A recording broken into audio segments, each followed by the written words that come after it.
C. Joseph Vijay எனும் நான்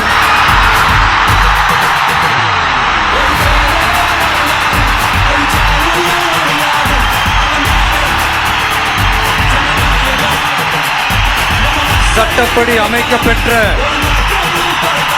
இந்திய அரசியல் அமைப்பின்பால் உண்மையான நம்பிக்கையும் மாறா பற்றும் கொண்டிருப்பேன் என்றும்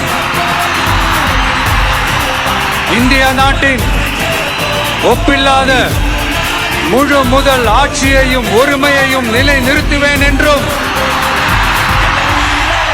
தமிழ்நாட்டு அரசின் முதலமைச்சராக உண்மையாகவும் உளச்சான்றின்படியும் என் கடமைகளை நிறைவேற்றுவேன் என்றும்